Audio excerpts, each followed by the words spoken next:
This is Optimal Health Daily, episode 1960, Chocolate and Athletes by Nancy Clark of nancyclarkrd.com, and I'm Dr. Neil Malik.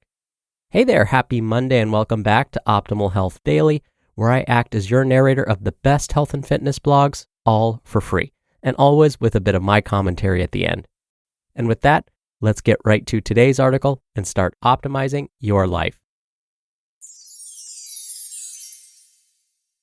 Chocolate and Athletes by Nancy Clark of nancyclarkrd.com. During a long bike ride, I snack on chocolate to boost my energy. After a hard workout, chocolate milk is my go-to recovery food. How bad or good is chocolate for me? Most athletes love chocolate in any form. Candy bars, chocolate chip cookies, squares of dark chocolate. Over 60% of all U.S. candy sales are chocolate-based. But how good or bad is chocolate for our health? Is it as health-promoting as we want it to be? What about all the sugar and caffeine that comes with chocolate? Is dark chocolate a far better choice than milk chocolate? Here are answers regarding chocolate and your sports diet. Is dark chocolate really a health food? Chocolate is made from the fruit of cacao trees. Like all fruit, the cacao bean is a rich source of health-protective phytochemicals, also known as flavonoids, that are antioxidants and fight inflammation. Roasted beans are used to create cocoa. 2 tablespoons of natural cocoa powder, the amount in 1 cup of homemade hot cocoa, offer the antioxidant power of 3/4 cup of blueberries. Impressive. The darker the chocolate, the better in terms of health protective flavonoid content. Unfortunately, dark chocolate has a bitter taste, and many athletes prefer milk chocolate. It's sweeter. That said, epidemiological surveys of large groups of people indicate those who regularly enjoy chocolate of any kind consume more flavonoids than non-chocolate eaters. This reduces their risk for heart disease. For example, in the Netherlands, elderly men who routinely ate chocolate-containing products had a 50% reduced risk from dying from heart disease. Shouldn't we stay away from sugary foods like chocolate? The U.S. dietary guidelines recommend a limit of 10% of calories from refined sugar per day. For most athletes, that's about 200 to 300 calories of carbohydrate or sugar to fuel muscles. The better question is, what nutrients accompany the sugar? For example, sugary chocolate milk comes with high-quality protein, calcium, vitamin D, riboflavin, and other life-sustaining nutrients. When used as a recovery fluid, it's far healthier than a sports drink, which is just sugar, water, and a dash of salt. What about sugar spikes? Chocolate has a high fat content. Fat slows the rate sugar enters the bloodstream, and thus reduces the risk of sugar spikes. The glycemic index ranks from 0 to 100 the blood glucose response after consuming 200 calories or about 50 grams of carbohydrate from sugar and other starches. Gatorade ranks high on the glycemic index at a score of 78. M&Ms rank lower with a score of 33, and dark chocolate ranks even lower with a score of 23. Given we probably don't eat 200 calories of sugar from just one food at a time, a preferable ranking is the glycemic load based on a standard serving of the food. For example, the glycemic load of a standard serving, 8 ounces, of Gatorade is 12. Chocolate milk score is 3.5, and an ounce of M&Ms is 3. What about chocolate milk for post-exercise recovery? Chocolate milk can be an enjoyable and nourishing treat that boosts intake of nutrients important for athletes. It has a low glycemic effect and is unlikely to contribute to sugar spikes.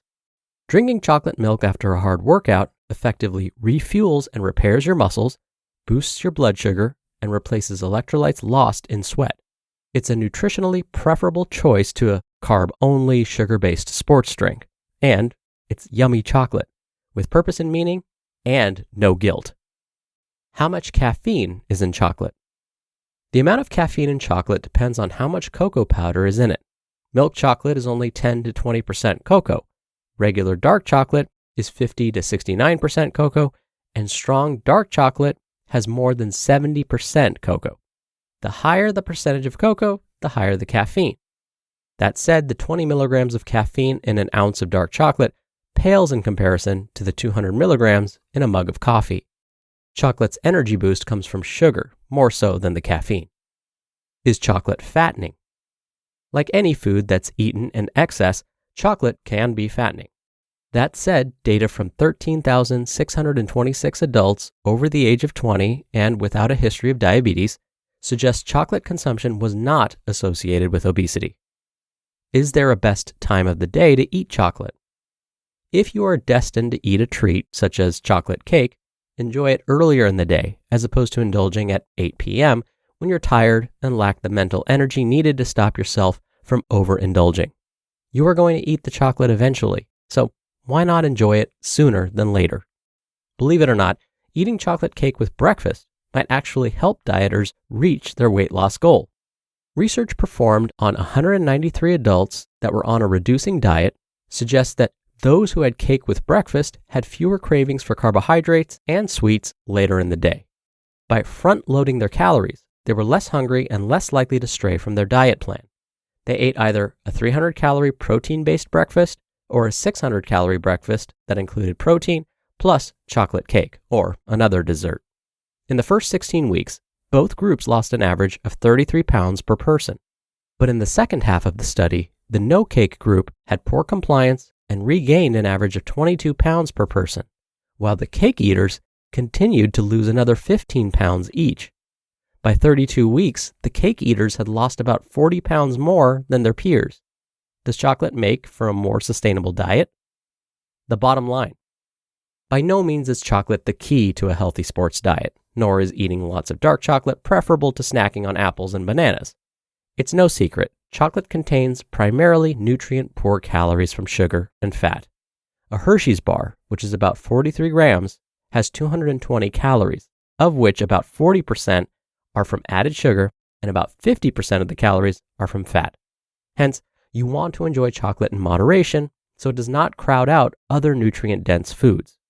But even if you are a weight-conscious, health-conscious athlete, you could balance chocolate into your overall wholesome sports diet and add a taste of pleasure to your day. You just listened to the post titled Chocolate and Athletes by Nancy Clark of nancyclarkrd.com. Dr. Neal here for my commentary. Am I the only one who's suddenly craving chocolate right now? There's no question that too much chocolate consumption would probably be counterproductive, but there's no need to avoid it entirely, which is probably old news. I do want to mention something about the chocolate cake for breakfast study. It sounds too good to be true, right? Now remember, today's author, Nancy, shared that those who had cake with breakfast had fewer cravings for carbs and lost more weight after about 8 months.